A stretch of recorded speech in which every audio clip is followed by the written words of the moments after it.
ladies and gentlemen, welcome to another one of my thoughts on the new Ripples of Fate Malifaux Masters.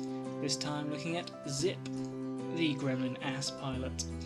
I don't play this faction, and to be honest I like them least out of all the options of Malifaux, so this is just me offering my completely impartial and unbiased outsider opinions on this little green cocksucker, and I'd be very interested to know your thoughts and insights. If you're more familiar with the faction and kind of what the potential is as an addition to your little incestuous group of swamp-dwelling wasters. Okay, I'll stop.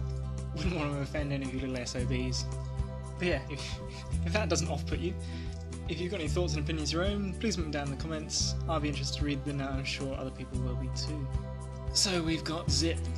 He's got a backstory that reads like it was written by a walrus with a gremlin fetish high on acid, and it's not worth your time to hear me recount it. And I know I said I'd stop with the gremlin racism, but I lied. Anyway, he's got a great defense 6 and willpower, of course he does. 12 wounds, because of course he does. He's only knee high and built like a wet noodle, but he can take more of a beating than the mistress of all Malifaux. That's fine, because even though he's quite chunky, he's only got a walk of 8 and flight. Charge of 5 is a bit of a joke, but again that's telling you that his role is probably not to lead the Alpha Strike. He's insignificant, which is unusual for a master. Weirder at least not Games Workshop bad at designing rules, because this guy's manoeuvrability is insane.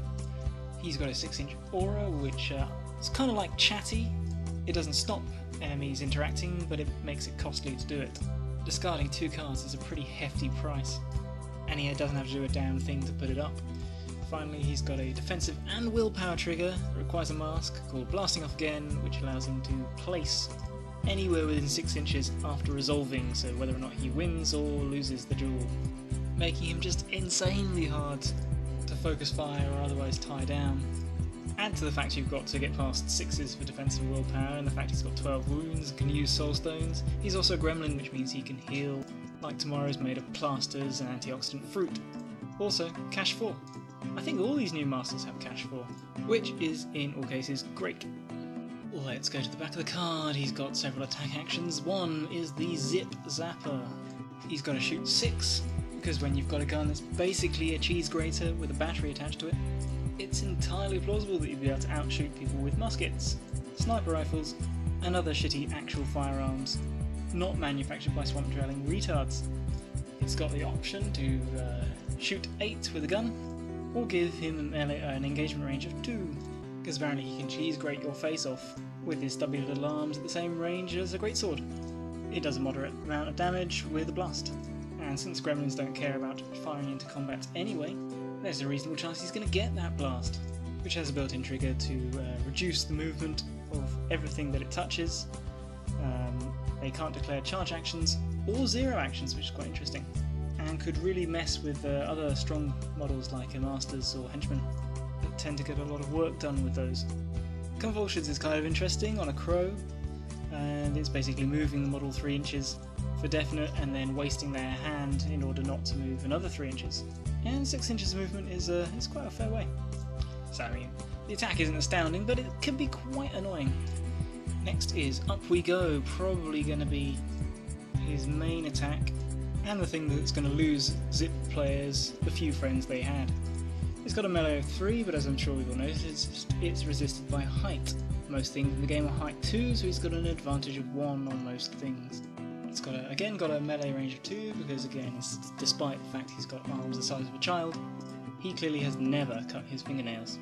After succeeding, you just place the model wherever the hell you want, so long as it's not in terrain, and they take 2, 4, 5 damage that can't be reduced by armour or things like the rider's protections.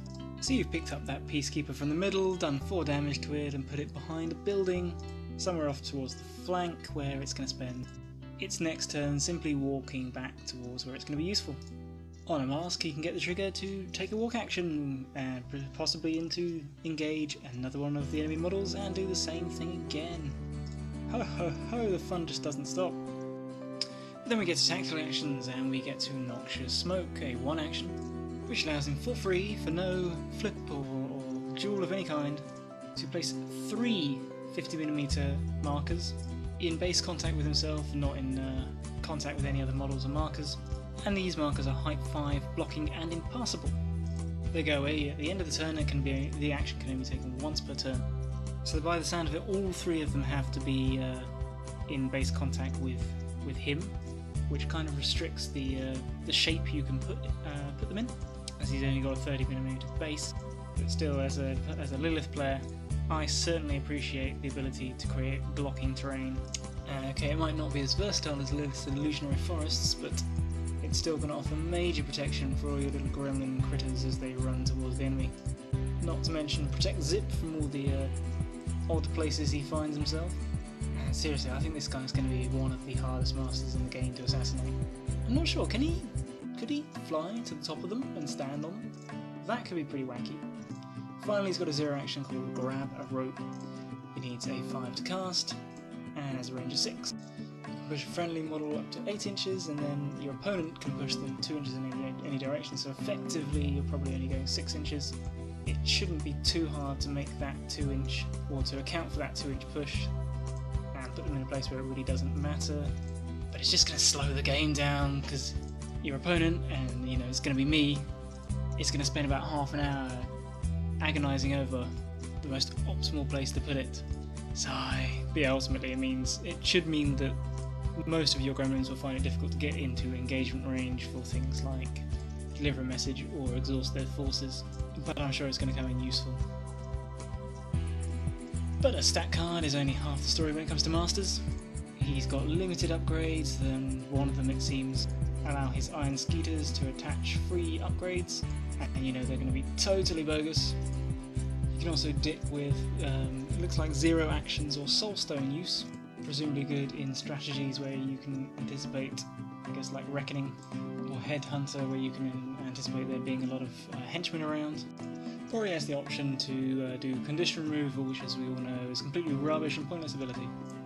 There also seems to be some kind of, it looks like it's a more or less general Sky Pirate upgrade that allows you to drop pianos from your hovering airship, likely doing a lot of damage and ignoring line of sight, at presumably quite a colossal range. There's also something called a treasure map, which seems to allow you to remove scheme markers more easily. And yeah, basically, I really trust Weird as game designers, and Malifaux is one of the most fun and balanced games I've ever played. It's really early days, there's not enough information, and I don't really know the faction or factions well enough to have any authority to comment on this, but I think I have this guy pegged as one of the strongest masters of this release. See what you think. In terms of the models, I don't like gremlins really, and so his crew doesn't really do much for me apart from this guy. I love Swamp Fiends, and this is a fucking Silurian in a coat and hat, smoking a cigar, and I'll forgive Weird all their gremlin bullshit just for this.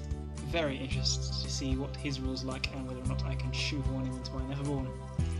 Anyway guys, those were my thoughts. Feel free to let me know your own, and take care.